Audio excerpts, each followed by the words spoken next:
morning. So as Barry just told you, I'm going to talk about two valence electron atoms. And things that I've been involved with have benefited enormously from collaborations with the people listed here. So Cook, Wolfgang Sutton, Pierre, Dr. Gunnar, Benjamin Patchman, and Bob Jones. So what I'm going to do is to briefly introduce the subject and motivate why you might be interested in this if you think the periodic table consists only of the first column. And then go on to a description of two electron atoms, a fairly simple description that I think is nuclear. Then discuss the spectroscopy of these, which is sort of why one would never normally have even considered looking at them. And discuss a little bit the frontiers of these, of what you might study using such atoms. And then finally show how using their somewhat unique properties, you can actually do things with interesting things with cold atoms. Okay, so what I mean by two valence electron atom in practice turns out to be the second column of the periodic table. Here are your friends over here that you know and love. And most of the rest of it you can ignore, although there are a few other atoms that are similar to these. So these, of course, all have two electrons outside of the closed shell. And there are other atoms that are similar, like ytterbium, for example.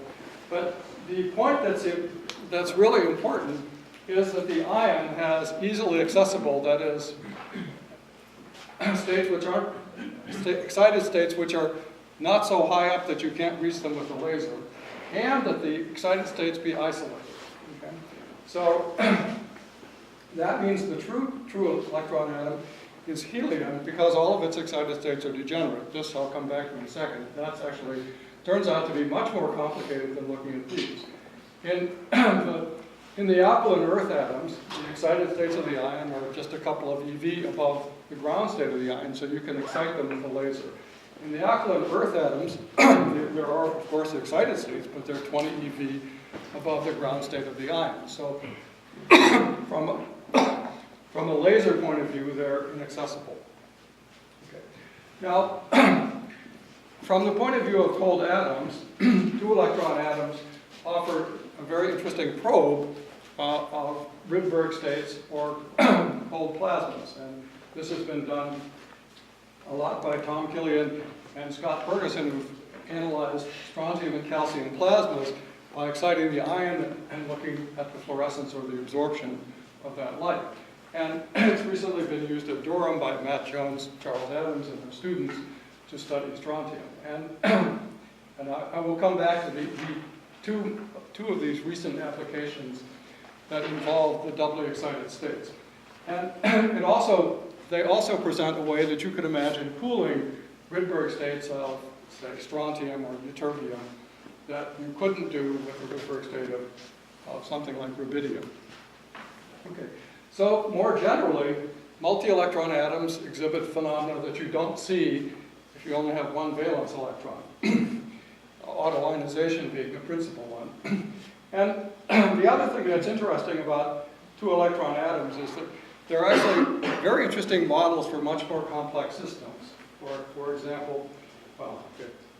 example, in molecules, you can have energy exchange between different vibrational modes of the molecule. This is the basis of one of the forms of coherent control advertised by some physical chemists.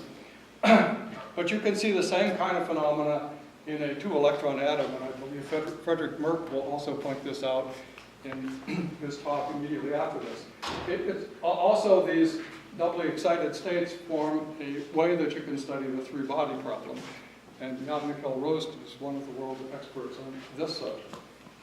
Okay, so I'm going to, in fact, use, for most of this talk, barium as an example, mostly because there exists lots of data on barium. So barium atom, as we're going to think about it, is an atom that has two electrons around a closed shell core, which is more or less inert. So this is barium double plus, and it's got two electrons on it. So we're going to build barium one step at a time. So barium plus is, of course, isoelectronic to cesium. And so it looks like this. And it has energy levels that aren't so different from cesium. The ground state is 6s, it is 6p, 7s. These are all the low-lying states. It looks more or less like cesium. So, and as I said earlier, this is much simpler than helium because these low-lying states are all energetically separated. Okay, now, to these levels of barium plus, I can add the second electron producing the energy levels of neutral barium. So if I start with a ground state ion, I can in fact add the bound, put the other electron in a bound state or the continuum above it. But there's nothing sacred about the ground state of the ion. I can do the same thing by putting that extra electron on any of these excited states of barium plus. Right? Okay.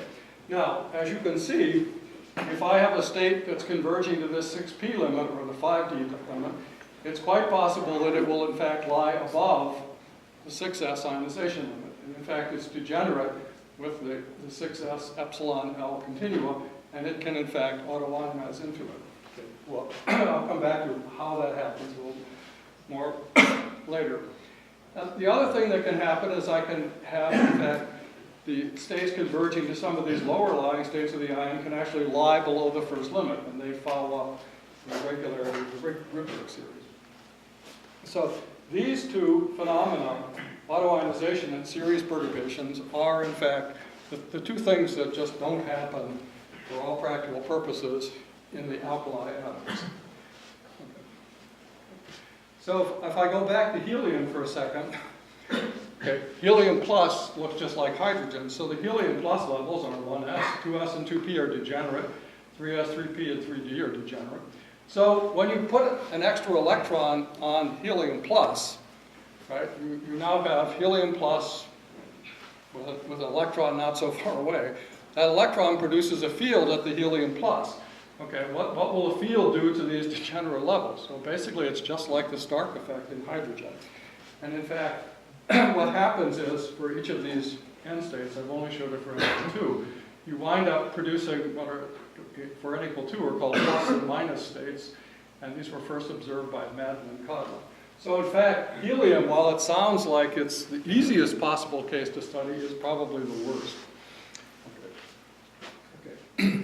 So, meanwhile, back to barium. All right, so we have about a page of equations here.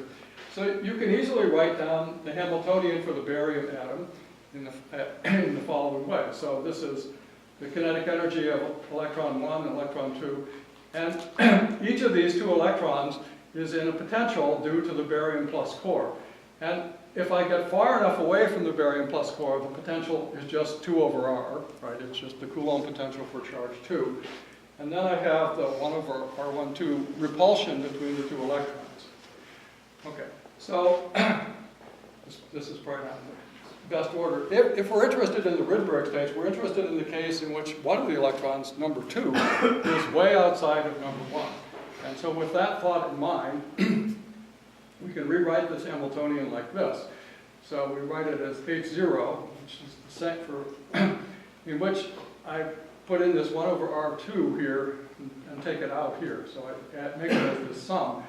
So this Hamiltonian is written so that the one electron, these two terms correspond to the first electron. This is just the barium plus part. These two correspond to the outer electron, basically just seeing a net charge of +1. It's the inner electron completely shields it.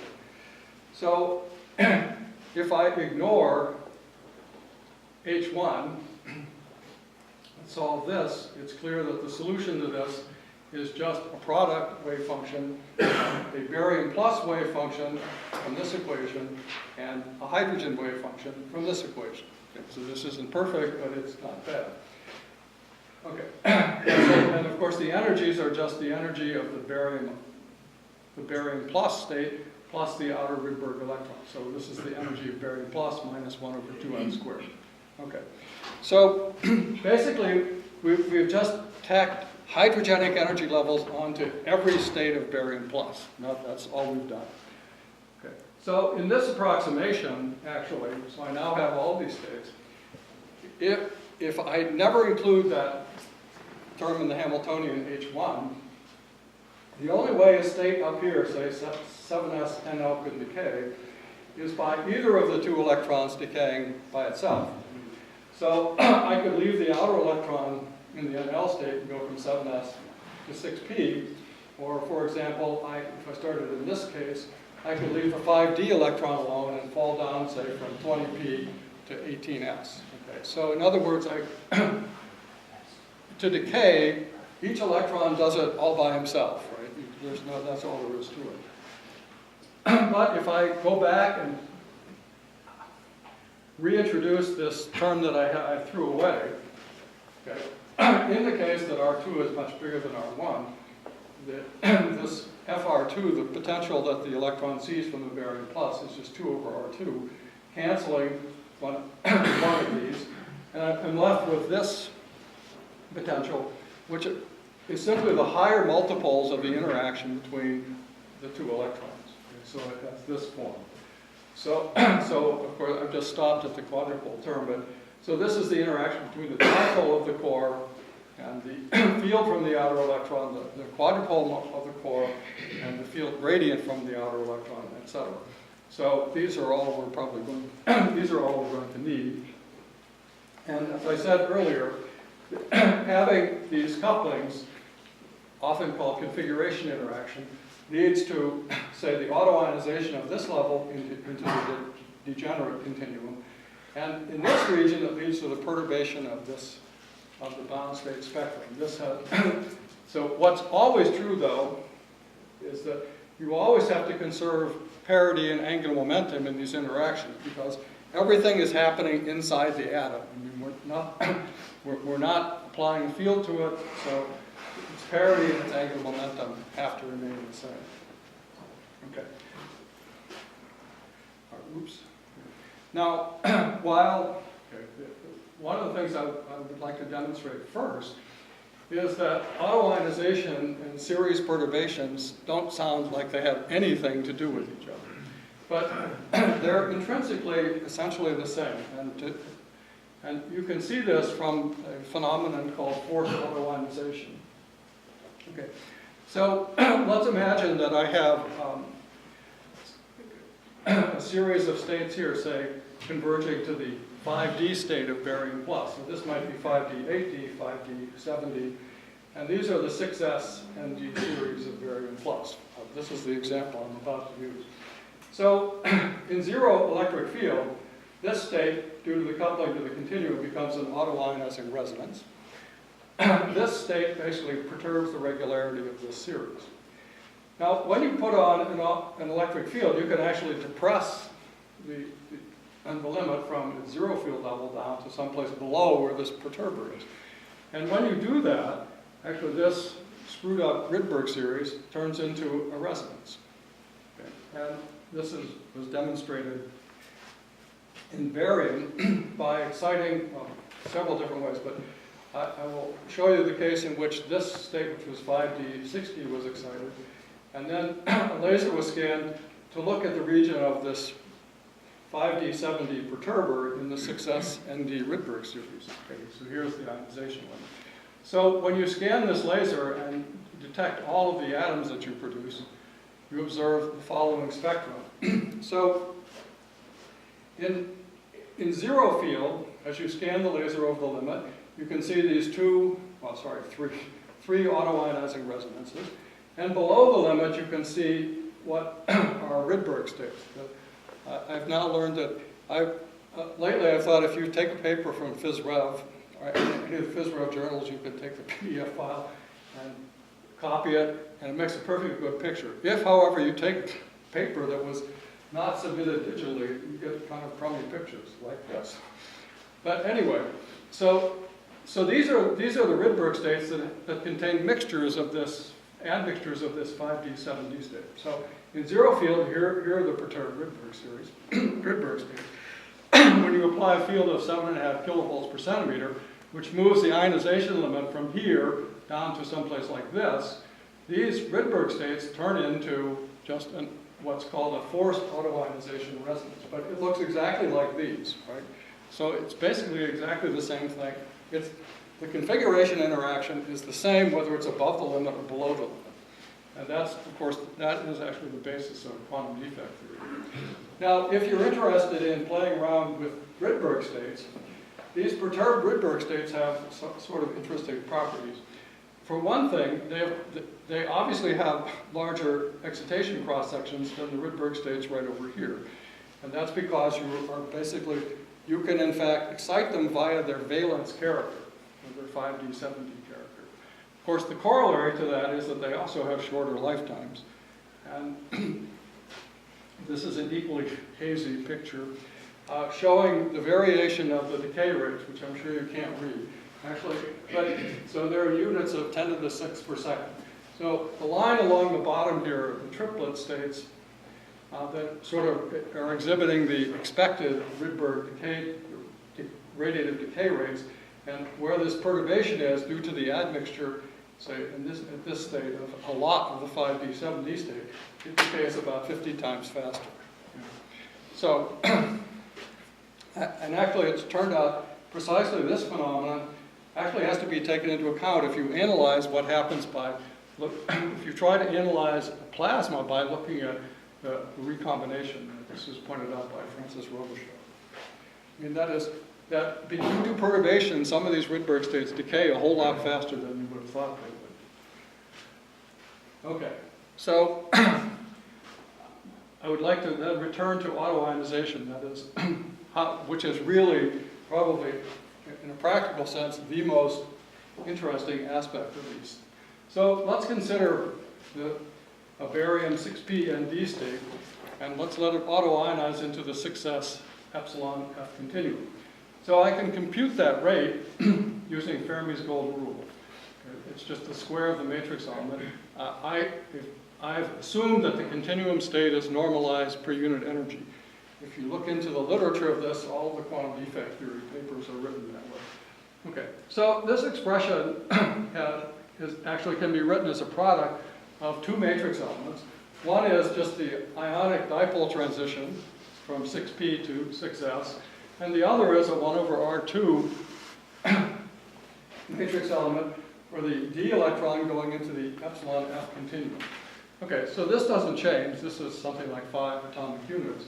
And this wave function, since it's basically looking at inverse powers of r, depends mostly on the small r part of the wave function. And so therefore it has a 1 over n cubed normalization factor. So when you square this matrix element, you wind up getting an autoionization rate that scales as 1 over n cubed. Okay? I mean, it doesn't matter what L you're in, what n you're in. They all scale like 1 over n cubed. Now, I have, of course, ignored the angular factors, that they're of order 1. And you can, of course, some of them are 0, but you can, it doesn't affect the basic thinking. Okay, so it's pretty clear, I mean, from this argument, it's obvious that they scale as 1 over n cubed, the rates, that is, the gammas. And if you think about it for a second,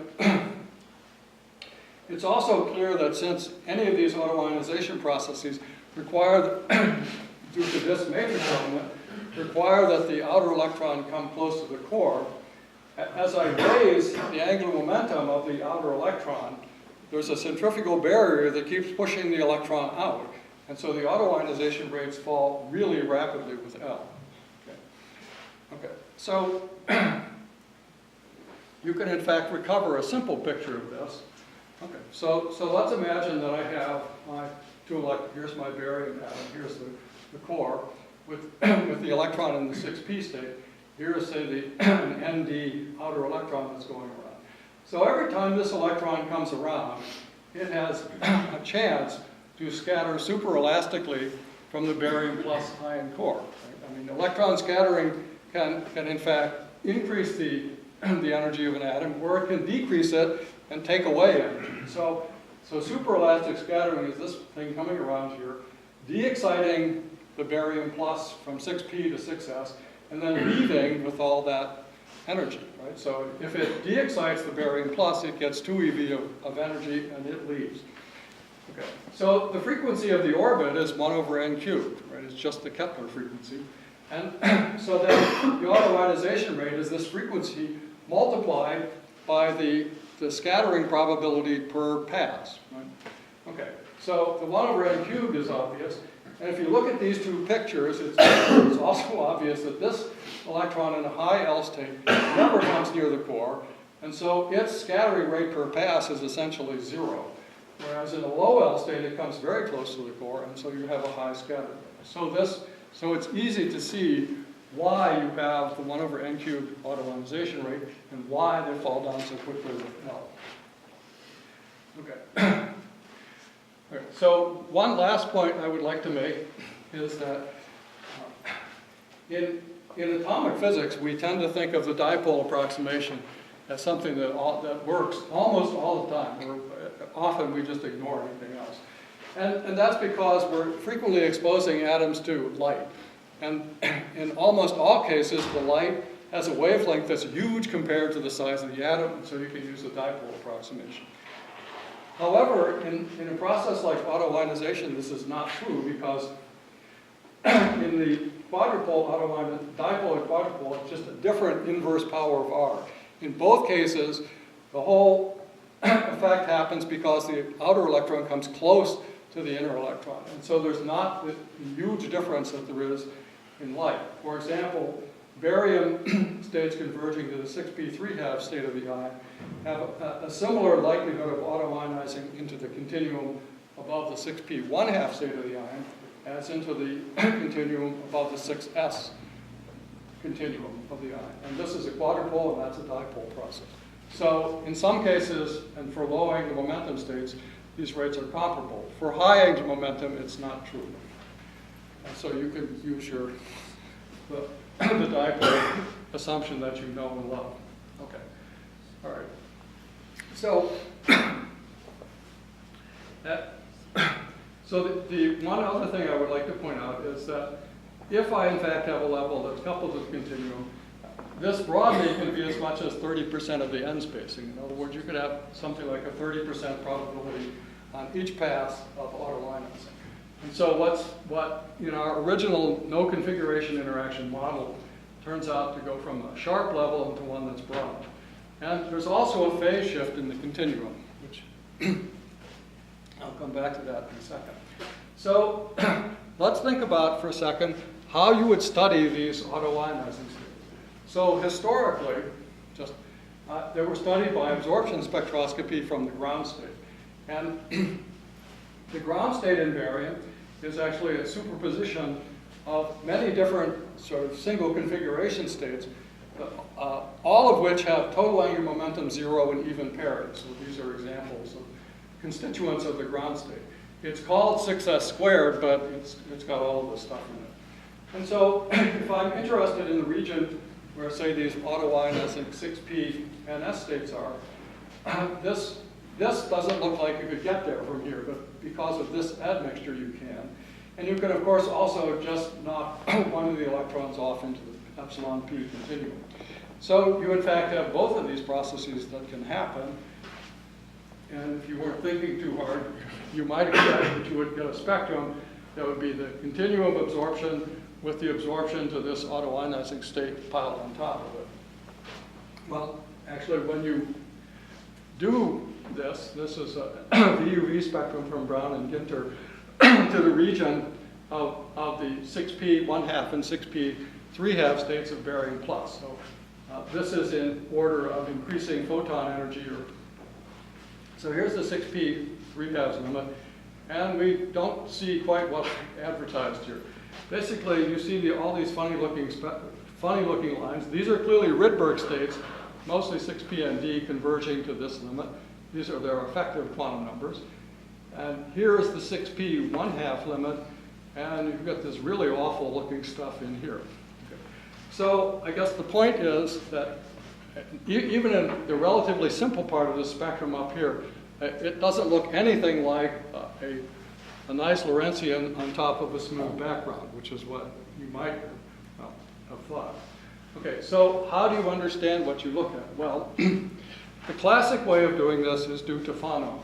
And so Fano actually did this twice, once in something like, in I think 1935, which is in Nuovo Cimento, but His 1961 paper is what everyone typically refers to.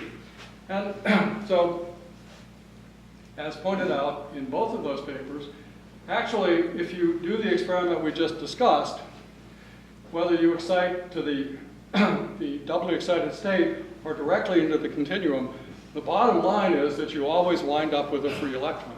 So you can get to that point either by going this way or here, and these two paths interfere. And so that, and in fact, that's why you get these funny looking lines. So I'll briefly explain how you can understand it using Fano's approach.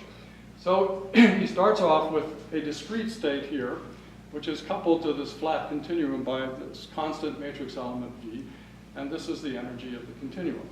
So the formal solution for the wave function combining these two, he presents in this fashion, where, okay, so here's the solution again. A is just the weighting of the discrete state, and then he has this integral. And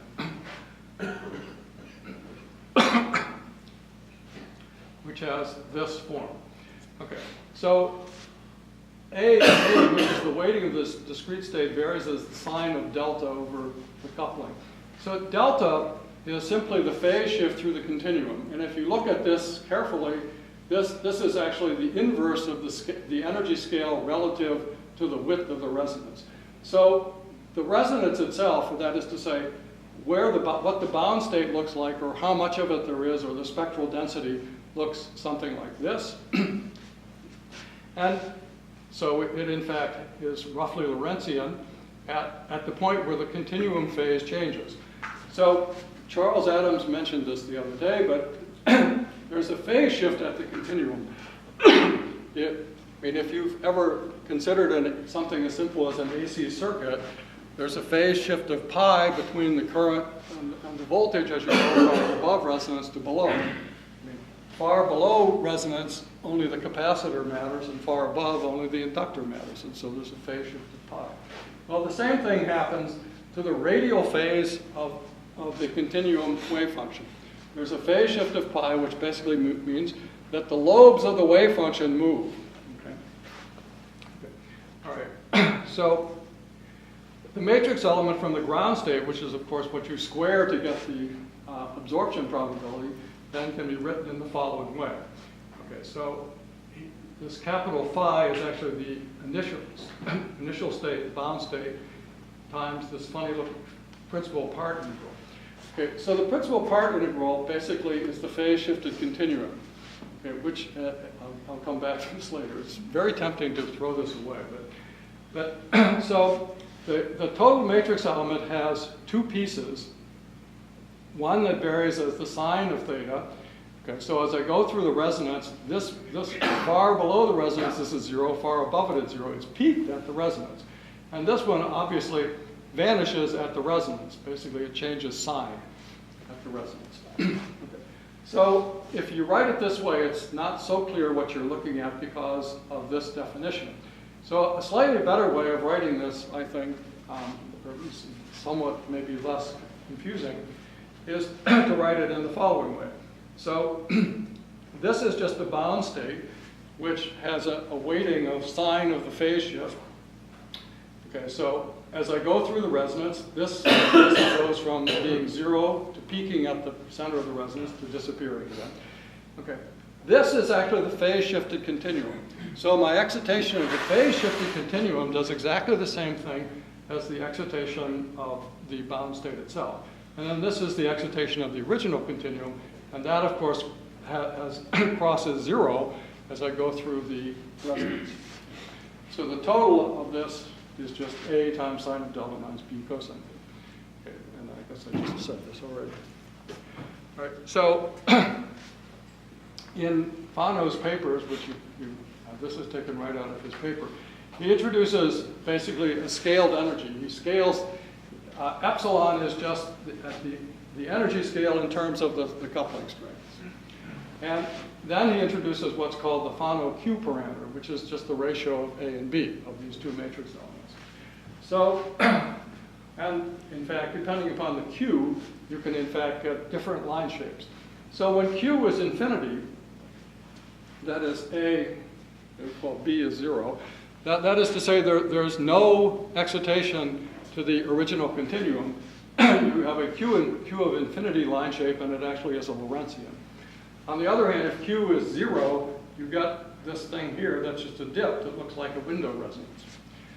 So a common misperception is that if you have no excitation to the discrete state, that you have a Q equals 0 line shape, and that if you have pure continuum excitation, that you get this window resonance. Well, okay, that's wrong. In fact, and it's wrong because while the original continuum might disappear, it's quite possible that the phase-shifted continuum will in fact have a much stronger excitation at the resonance, right? So in fact, if you have a Q equals 0 line, Q equal infinity line, it is a Lorentzian, or if that is. But if you have a pure continuum excitation, that is no excitation of the discrete state. Sorry, if you have no excitation of the discrete state, you can get anything. Right? You can have pure continuum excitation and get a perfectly Lorentzian line. Okay, so Fano's technique is great. You can basically describe one of these isolated resonances, but you have no hope of dealing with this, and you really don't have any way of dealing with the fact that I have a whole sequence of these. This spectrum is not one resonance isolated sitting in a continuum. Okay. This mess here is, of course, a state conversion of this limit that's degenerate with a bunch of high Rydberg states converging to that one. Okay, so a different way of going about this, and this is in fact the technique that's been used with ultra-cold atoms, is something called the isolated core excitation method, which I've again illustrated here with barium. So if you have two lasers, it's easy to make the Rydberg state of barium. I mean, it's basic. So this, let's say we make the 6s15d state. It would, for all intents and purposes, it would be the same as the rubidium 15d state. Okay, so that means that the barium atom went from looking like this in its ground state to this. So then we can in fact expose this atom to a pulse of light at the transition of the ion, and we can excite this up to barium 6p nd state. Okay. But for the reasons that I discussed already, this very quickly autoionizes. Okay? And so you can in fact detect it. Now, what's interesting about this is that when you do this, I don't have to consider the fact that I could directly photoionize this 15d electron to make a continuum electron. This will autoionize. And so the bottom line here is that you are going to get an electron, and I should have to be worrying about this directly photoionizing this outer electron. Now, but instead what happens is I simply I drive the core transition, and the outer electron is just a spectator. Okay. So why don't I have to worry about the continuum, or the direct continuum excitation? Okay. So it is there, okay, but it's not very strong. Okay, so the 6s6p transition of barium plus has an oscillator strength of 1, and its cross-section is spread over the autoionization width of the 6p15d state. Okay, so its cross-section is then the square of the wavelength, multiplied by the ratio of the radiative width, which is to the autoionization width. Okay, so this, putting the numbers into this, you wind up with 10 to the minus 14 square centimeters. Okay, so this is about, this is a few hundred times worse than just a Doppler broadened resonance line of barium or rubidium. Okay, this width is maybe 300 times the Doppler width. Okay, so in contrast, photoionization of the 15d state has a cross-section of something like 10 to the minus 22, okay, which you can also figure out if you just start from the ground state cross-section, 10 to the minus 18, and scale it down by the normalization of the outer electron at the core, you get basically that answer. All right, so physically why it doesn't absorb it is that this electron spends all its time out here at the outer turning point. where the wave function is really slowly varying. If you go up by 2 electron volts, you have a continuum wave that's oscillating with a very short wavelength, and when you compute that matrix element, it's basically 0. Okay, so that's why. I mean, in principle, it's there, but basically you can ignore it. Okay. So when you actually do this, it's typically done with a beam of atoms crossed with lasers. So here are my first 2 lasers, then a third laser, and then just wait and then collect the ions that result from the autoionization of this state. Or you can also look at the electrons. But the easiest thing to do is to collect the ions. And so if you simply scan the wavelength of that laser, you observe something that looks like this. Okay. So I, of course, now have no continuum excitation, and I simply determine, get a Lorentzian, who's, as I change the photon energy, I simply add this photon energy to the energy of the bound 6s15d state, and here's the energy, the final energy. But in many ways, the most interesting thing is that I can immediately read the width of this, right? It doesn't require any kind of complicated curve fitting. So it turns out that at this resonance, there's a 2-photon resonance with the laser that just happens to be here. Okay, so this you may recognize as very close to the transition of the barium plus 6s to 6p transition. Okay. So you can simply do this for a whole sequence of these 6s and d states, 6p and d states, and this is another example of copying from the PhysRev archive. But, so the 6p 1/2 and 6p 3/2 ND states show this very nice 1 over n cubed autoionization rate. At 6p 1/2, it gets a little screwed up here, just below n equal 20, because at this energy, these states are actually degenerate with the 6p 3/2 10d state. But basically, the 1 over n cubed is clearly correct. So it's easy